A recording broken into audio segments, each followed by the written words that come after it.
amapeza kuti zibambo balalika basa akupeza kudzipa. Now amene akuvutika kwambiri ndani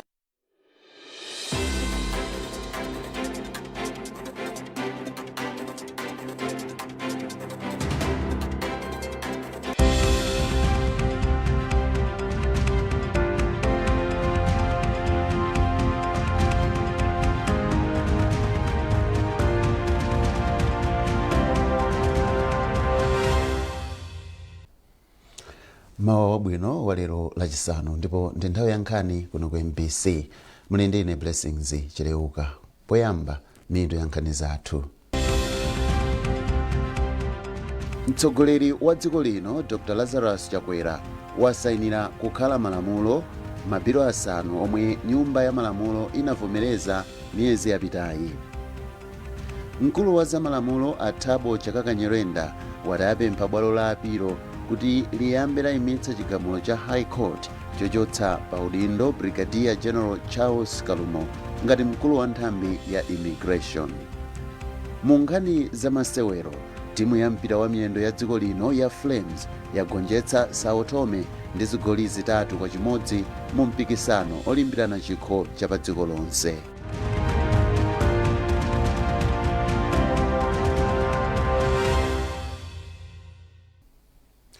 Takulandirani nkhani zathu.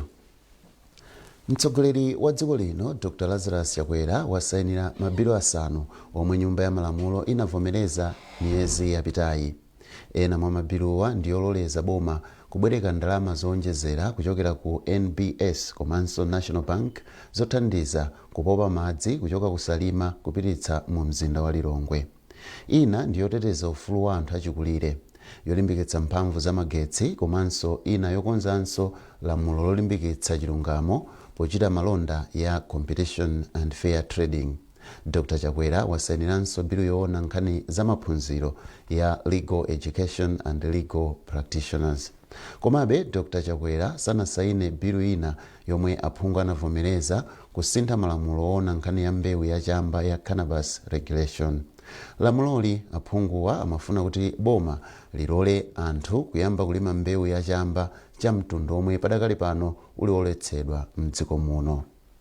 Mkulu wa bungwe la Water and Environmental Sanitation Network Westnet Awires Mwandira wati kuvomereza kwa lamulo loti boma libwereke ndalama zowonjezera kumanga ntchito yopopa madzi mu nyanja ya Malawi ndi njira yoyenera pokwaniritsa mfundo ya chitukuko ya nambala 6. Mfundoyi imalimbikitsa kuonetsetsa kuti anthu onse apeza madzi ndi ukhondo pofika chaka cha 2030. Mese Zamawa walankhula ndi Amwandira. Kuno kwambiri ku dziko la Malawi chifukwa project imeneyi idzathandizira kupereka madzi abwino, madzi aukhondo ku mzinda wa Lilongwe komanso munjira ngati ku Salima, mu Mvelamu ndi chamkatikatimo. Okeo asatha kulandira madzi abwino kupera mu project imeneyi.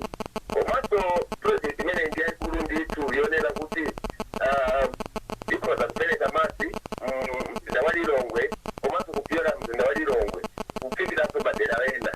Ndiye project imeneyi ikhoza kuthandizanso kwambiri makamaka pa nkhani za matarget ya SDG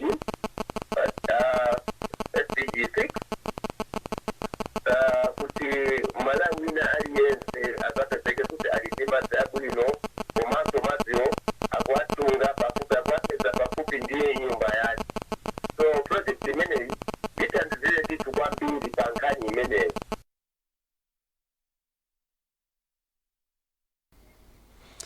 Mmodzi mwa akatswiri pa nkhani za ulamuliro wabwino mdziko muno uyamikira President Chakwera posasayina bilu yokhudza ulimi wa chamba.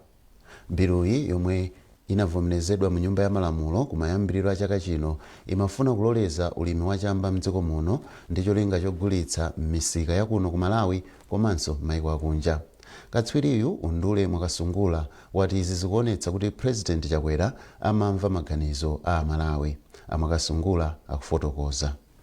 Namva ndithu anthu akudandaula kuti ayi bili imene inakhala ngati ayithamangitsa kwambiri aphungu a nyumba ya malamulo, ndipo izi azenji zinapasankhawa kwambiri amalawi ambiri. Nde kwa ineyo ndikuchiona ngati chinthu chabwino kwambiri kuti apresident sana saine bili imeneyi kuti ikhale lamulo, chifukwa akufuna anthu ambiri ndithu ayikepo maganizo awo. Koma azenji chachikulu kwambiri ndiyo kuti munatena tiphunzirepo makamaka mmene mabilo athu mwina amakambira ku parliamentiko. Chofunika kwambiri kuti aphungu asanayambe kukambirana bili ina yonse ikhale kuti bili imeneyo ndithu ayiwunikira bwinobwino amalawi nawayikira maganizo awo, chifukwa timapanga malamulo ndi chofuna cha Malawi, makamaka polimbikitsa zofuna za Malawi osati zofuna za iwo aphungu a nyumba ya malamulo. mtsogoleri wa dziko lino Dr. Lazarus Chakwera amuyamikira posayinira bilu yomwe ikuteteza maufulu a anthu achikulire. Mkulu wa bungwe lomenyera maufulu a anthu achikulire la Malawi Network of Elderly Persons Manepo a Andrew Kavala auza MBC kuti President Chakwera waonetsa chidwi chachikulu pofuna kuteteza anthu achikulire mdziko muno, ndipo ati akasikoyamba kuti Dr. Chakwera achite izi. Iwo anati Dr. Chakwera anali president wachinayi kusayinira bilu yoteteza anthu achikulire muno mu Africa ya African Union Protocol. Titokoze ndithu a president komanso cabinet yawo amene anavomereza bilu imeneyi pakanthawi, ndipo atayivomereza sinatengeso nthawi kuti yapita ku parliament, ndipo ndinasakira zokambirana ku nyumba ya malamulo. Sizinatenge nthawi kuti aphungu athu olemekezeka avomereze bilu imeneyi. Zikupereka ndithu chilimbikiso kuti atsogoleri athu andale ali ndi chidwi pofuna kuti achikulire ngati wina aliyense asakhale ndi moyo wankhawa ozunzika kuno ku Malawi. Ndiye posayiniranso bilu imeneyi kuti ikhale lamulo, a president auza mtundu wa Malawi kuti ngati president wanu ndi lokonzeka kumenyana nawo nkhondo yoti achikulire asamazunzidwe kuno ku Malawi, chinthu chimene ngati mtsogoleri wa dziko chimene timafuna kuona kuti chidwi chawo ndi chotani pa nkhani yoteteza anthu achikulire. Komanso ndikumbuse amalawi kuti state president anali mtsogoleri wachinayi mu Africa monse kusayinira malamulo aja amene athandizire kutukula miyoyo ya anthu achikulire mu Africa monse, the AU protocol. Ndiye ndiwathokoza president komanso kuwapempha kuti kusayinira malamulo amene wa bilu imeneyi chisakhale chothera momwemo, komabe chidwi chawo pa nkhani yoteteza komanso kupititsa patsogolo miyoyo ya anthu amene ali achikulire chipitirire. Komanso sabata yatha yomweyi a president akulankhula kulilongwe pa msonkhano umene unakonzedwa, analankhulanso mosindika kuuza mtundu wa Malawi kuti zowanyoza kuwachitira chipongwe achikulire sakugwiza nazo ndipo zithe. Ndiye zikuonesa ndithu kuti chidwi cha president pa nkhani yoteteza anthu achikulire ndi chimene amalawi onse timayembekezera kuti tichione, ndipo ngati bungwe limene ntchito yathu ndi kuteteza maufulu anthu achikulire tikuwathokoza president komanso kuwapempha kuti kupita chitsogolo tione zinthu zingapo kuchokera ku ofesi yawo zoonesa kuti achikuliredi asamalidwe motani. Wachiwiri kwa mtsogoleri wa dziko lino a Saulos Chilima watsindika kufunika kuti amalawi azikhala patsogolo kupeza njira zothanira ndi mavuto omwe dziko lino likukomana nawo malo momangodandaula. Dr. Chilima wanena izi pamene amakomana ndi amalawi omwe akukhala mdziko la Republic of Korea. Timothy Kateta wadza ndi zambiri. Malingana ndi Dr. Chilima, boma la President Dr. Lazarus Chakwera ndilokonzeka nthawi zonse kumva malangizo yochokera kwa anthu okhala ku Malawi komanso amalawi okhala kunja kwa dzikolo, pamomwe dziko lawo likhonza kuthana ndi mavuto osiyanasiyana omwe angasokoneze komanso kulepheretsa ntchito zachitukuko m'magawo osiyanasiyana. Kotero anayamikira amalawi omwe akukhala mdziko la Korea kamba ka chidwi chawo pamomwe zinthu zikuyendera ku Malawi komanso pa zomwe iwo angachite pofuna kuthandiza pa chitukuko cha dziko lawo. Moses Kunkuyu ndi nduna yofalitsa nkhani komanso mneneri wa boma. Ndisoonadi kuti vice president chinawakomera kuti akumane ndi ambiri amene ndi achinyamata amene akupanga makamaka maphunziro ku dziko lino la Korea. Akupanga maphunziro mu mbali zosiyanasiyana ndipo anali ndi chidwi chokuti afotokozerepo zimene iwo akuona kuti zitamachitikanso kumodzi zinthu zikhoza kusuntha mwansanga chifukwa zinthu zinazi akuziona kunoko ndakuona koma ichi chidakamachitika kumodzi kaya za transport ya public zidakamachitika motere akukamba zakusamalira kwa zinthu kuti anthu kunoko nthawi yoti akhoza makadula dzikwangwani munsewu nthawi imeneyo kulibe ndizoti sizingachitike kodiso anthu kunoko amasamalira chilengedwe motani kodi malamulo azamalo kunoko zimayenda motani ndi zimenezo ndi zina zimene anafotokozerana ndi vice president. Poyankhulapo vice president anawathokoza achinyamatawa chifukwa chokuti atenga njira yomapereka maganizo kunena kuti tikufuna ku Malawi zinthu zitadzatere ndi kuti zinthu zikhoza kukhala bwino kusiyana ndi kungoti koma kwathuko public transport kulibe koma kupereka maganizo ndi anawayamikira kuti matenga ndongosola bwino. Anawapemphanso achinyamatawa kuti mukhale oyambirira kumagwirana manja ino achinyamata musamakhale okokerana pansi chifukwa choti nthawi zambiri achinyamatanso makokerana pansi nokhanokha. Anapereka zitsanzo zosiyanasiyana koma anawatsimikizira kuti mapulani a president Lazarus Chakwera ndoyika achinyamata patsogolo ndi iwonso adzikhala oyambirira kugwirana manja. Ndipo Gracious Serambo ndi wapampando wa gulu la Malawi omwe akukhala mdziko la Korea. Atapangalize ma issues amene tikuona kuti akufunikira kuti titha kuphunzirako from Korea. Ife takhala Korea for some time ndi taona zinthu zambiri zimene tikuona ngati kuti Malawi titha kutengerapo phunziro. Tanena nkhani za transport kuti kumuzi transport public transport siri bwino. Tanenapo nkhani za maphunziro. Tanenapo nkhani zokhuzana ndi ubale pakati pa Korea. Ofesi ya mkulu woona za malamulo mdziko muno ndipo akufotokoza zambiri. Ndizoonadi kuti a High Court atulutsa chigamulo pa nkhani imeneyi yokhuza mkulu wa department ya boma yoona za anthu kulowa ndi kutuluka mdziko muno Brigadier General Charles Kalumo retired kunena kuti iwowo sakhalenso mkulu wa department imeneyi. Attorney General achiona chigamulo chimenechi ndipo chimene apanga ndichonena kuti alifunsa bwalo lalikulu la Supreme Court of Appeal kuti ayimitse kaye chigamulo chimenechi kuti chisayambe kugwira ntchito chifukwa mukuona kwawo Attorney General akuona kuti chigamulo chimenechi chili ndi zofoka zina zake zimene mwina abwalo lalikulu kwambiri la Supreme Court of Appeal ayenera kuziunika. Ndiye patakali pano ndimene tingasimikize ndi chimenechi kuti chigamulo tachiona ndipo titamaliza kuchiona Attorney General atenga gawo lina lofunsa bwalo lalikulu la appeal kuti chigamulo chimenechi ayambe achiyimitsa kuti chisagwire ntchito. Izi zikusonyeza kuti Brigadier General Charles Kalumo akhalabe mu ofesimo ngati mkulu wa Department of Immigration and Citizenship Services kufikira bwalo lalikulu la apilo litamva mbali ya Attorney General kuti zimene akuziona kuti zosamwitsa mu chigamulo chimene High Court yapereka ndi zotani. Mukuonera nkhanizi kuchokera kuno ku MBC ndipo mmawa uno muli ndine Blessings Chileuka. Bwanji tionenso mitu yake.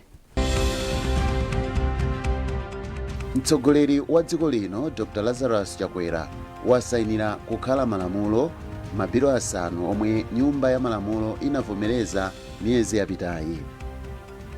Mkulu wa za malamulo Athabo Chakaka Nyirenda watapempha bwalo la apilo kuti liyambe layimitsa chigamulo cha High Court chochotsa pa udindo Brigadier General Charles Kalumo ngati mkulu wa nthambi ya immigration. Mu nkhani za masewero, timu ya mpira wa miyendo ya dziko lino ya Flames yagonjetsa Sao Tome ndi zigoli 3-1 mu mpikisano olimbirana chikho cha pa dziko lonse.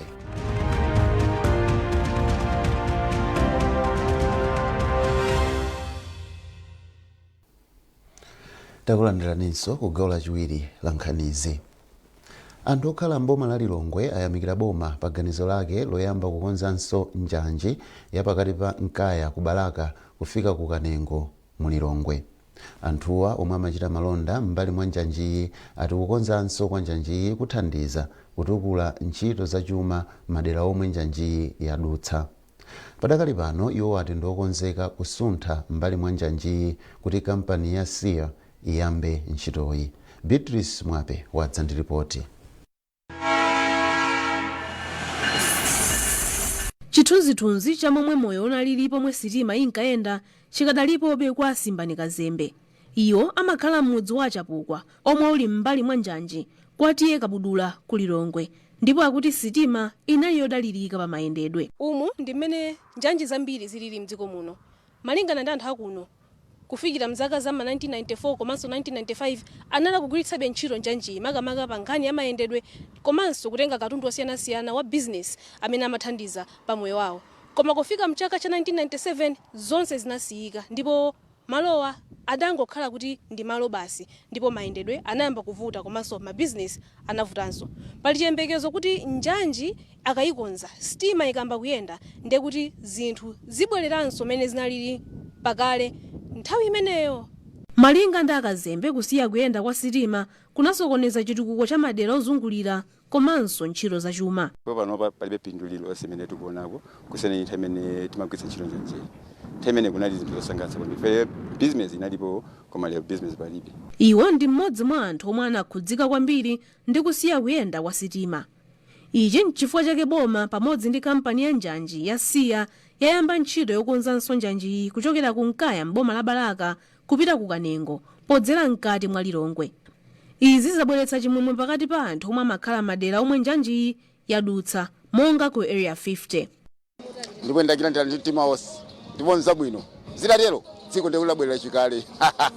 Monga ena timalima kumudzi ndiye mwina tikamenda pamene basi paja ndimakhala kuti kumalephera ndi malingana ndi transport kudula kwake pamene sitima ija mtengo wake umakhala waseya. Ngati ne mayi wa business kuno kunjanji chitukuko chimene chithandiza kwambiri. Angasinde kuti njanji ija sitima ikamabwera kuja katundu azifika ngati mwafeya eti. Pakadali pano kampani ya SIA yapempha khonsolo ya boma la Lilongwe kuti ichotse anthu omwe akuchita malonda m'mbali mwa njanjiyi kuti ntchito yokonza njanjiyi iyambe. Wapa mpando wa msika wa area 50 a Geoffrey Banda ati ochita malondawa ndi okonzeka kusuntha kuti ntchitoyi igwirike. Ife ndi okonzeka kwambiri fa boma ngati la fotokoza lipatsa malo kuti tikapangire business ogwizana ndi mmene njanji imayendera kuno ku 50 kuno ngati ife upanga ma business panopa. Ndiye kuti boma litipatsa malo kuti tizikapangira business bwino. Pakadali pano DC wa boma la Lilongwe a Lawford Palani ati khonsoloyi iyamba kuchotsa anthuwa posachedwapa. Apalani ati khonsoloyi ndi okondwa ndi ntchitoyi yomwe akuti ipititsa patsogolo ntchito za malonda m'boma la Lilongwe. Madusa njanji ngati njanji ya sitima ikudutsa ndi kuti ma business amene anafa ndi kuti anthu ma business awo ayamba kuyenda bwinobwino ndi anthu ali oyembekezera kuti zimene ziyambike. Pali chiyembekezo kuti sitima ikayamba kuyenda madera ambiri akumudzi m'maboma omwe njanjiyi yadutsa atukuka zomwe zithandizirenso ku chitukuko cha chuma cha dziko lino. Beatrice Mwape, MBC, Lilongwe. Bwalo la High Court ku Lilongwe lagamula kuti a Anne Mumba ndi olakwa pa mlandu wakupha amunawo malemu Profesa Peter Mumba. Justice Mzondi Mvula ndiye wapereka chigamulochi potsatira zikalata zonse za mlandu zomwe zinatenga maola pafupifupi anayi. Mayeso Chikhadzula wadza ndi nkhani yonse. Potsatira imfa ya Profesa Peter Mumba yemwe anali mphunzitsi ku sukulu yakuchenjede ya Lilongwe University of Agriculture and Natural Resources Luwana mwezi wa Epulo chaka 2020, zinthu zambiri zidachitika pa imfa yawo kuphatikizapo kafukufuku la thupi lawo patatha sabata zitatu kumanda m'mudzi mwawo m'boma la Nzimba kuti afufuze yomwe chidawapha. Kenaka ripoti la kuchipatala lidaonetsa kuti Profesa Mumba adamwalira atadya chakudya chomwe chothira mankhwala oyipa. Kenaka apolisi adamanga Anne Mumba, mkazi wa malemuwa, pomuganizira kuti adatengapo mbali pa imfa ya mwamuna wake.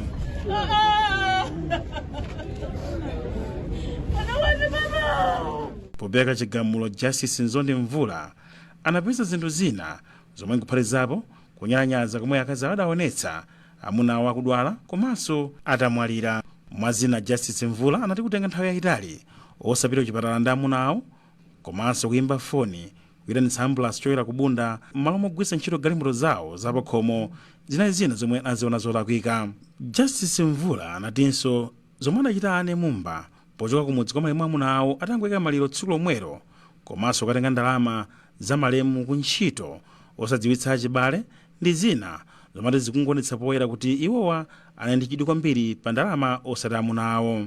Mawu ake loya yemwe amayimira Anne Mumba ati posachedwapa alembera bwaloli kufotokoza zinthu zina zoti bwalo liganizire lisadapereke chigamulo chake. Bwalo la milandu lapeza mayi Anne Mumba kulembera amati manova tikudikira kuti apase sentence ntchito imene yakhotera pamene.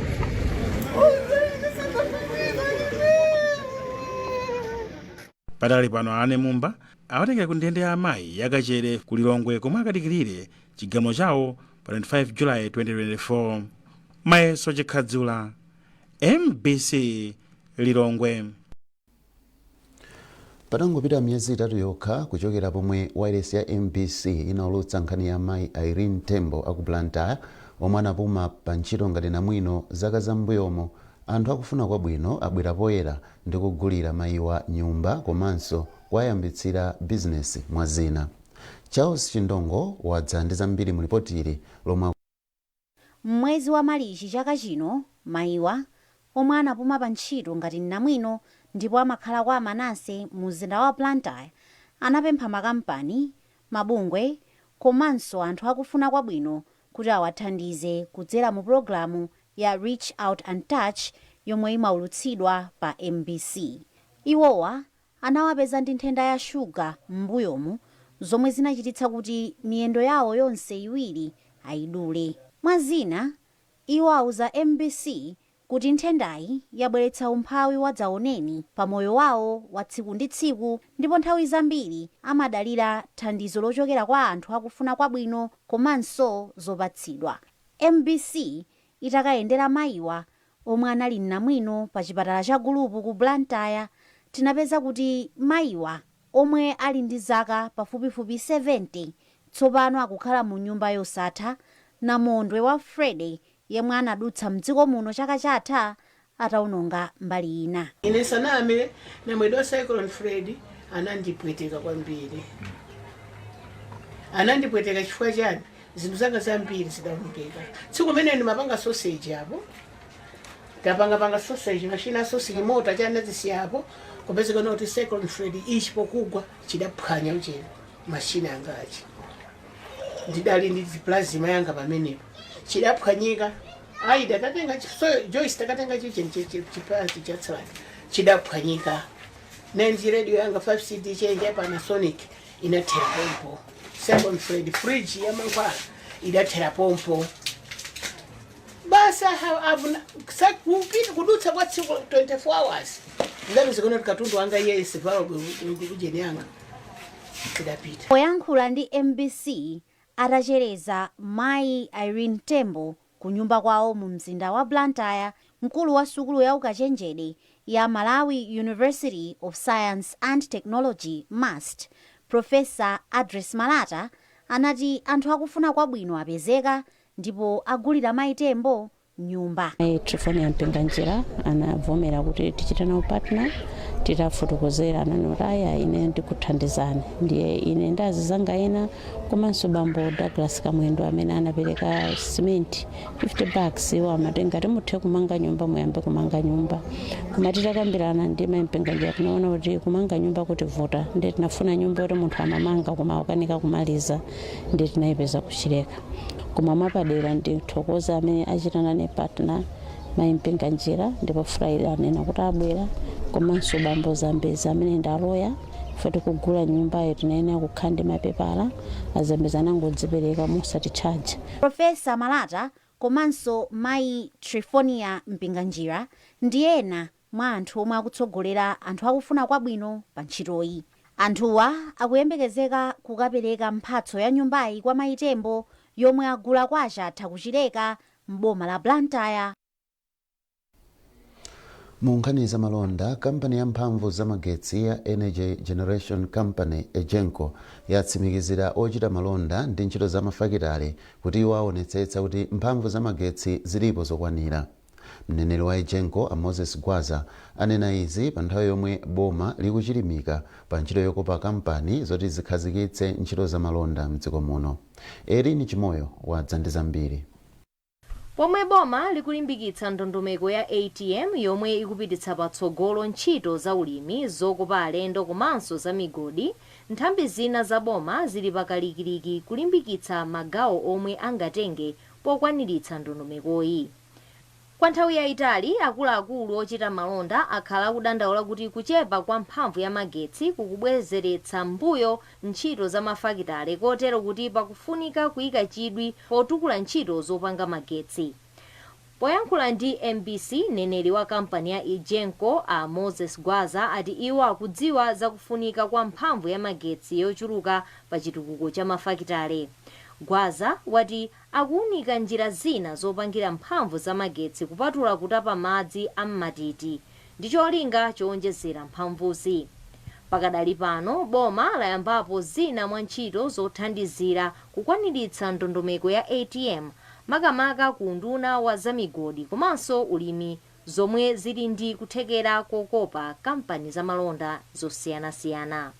Erin Chimoyo, MBC, Blantyre.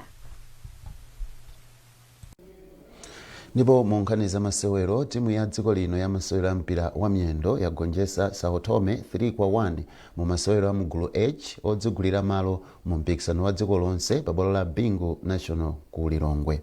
Praise Majawa walemba ripoti ili lomwe akuwerenga ndi Norbert Jameson. Chaonangwa Kaonga ndi Langes Nkhoma anagoletsera Malawi mu chigawo choyamba kuti timuyi idzitsogola ndi zigoli ziwiri kwa du pomwe matimuwa amapita kupumulira. Denilson Silva anagoletsera Sao Tome patapita mphindi 67 chigawo chachiwiri, koma Chifundo Mphasi anabwera ndi chigoli chachitatu cha Malawi patapita mphindi 78. Masewerowa osewera pagolo George Chikooka ndi wakutsogolo Zeriat Nkhoma anapatsidwa mpata osewera koyamba ku timu ya Flames, pamene Tatenda Mbalaka anaseweranso atakhala osasewera mu timuyi kamba kuvulala. Ndi kupambanaku Malawi ili pa nambala yachitatu mu gulu H ndi mapoint asanu ndi modzi 6. Timuyi yapambana masewero awiri ndipo yagonja masewero amodzi. Masewero a mugululi Flames inayamba ndi kupambana ndi timu ya Liberia isanagonje ndi Tunisia pa khomo mwezi wa Novemba chaka chatha. Timuyi yagoletsa zigoli zinayi ndipo yachinyitsa zigoli ziwiri.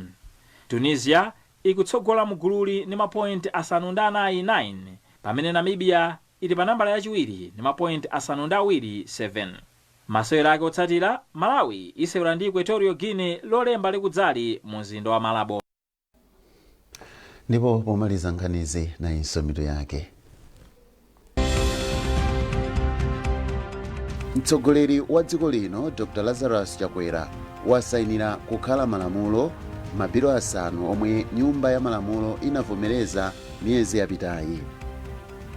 Mkulu wa zamalamulo Athabo Chakaka Nyirenda watapempha bwalo la apilo kuti liyambe layimitsa chigamulo cha High Court chochotsa pa udindo Brigadier General Charles Kalumo ngati mkulu wa nthambi ya immigration. Mu nkhani za masewero, timu ya mpira wa miyendo ya dziko lino ya Flames yagonjetsa Sao Tome ndi zigoli 3-1 mu mpikisano olimbirana chikho cha pa dziko lonse.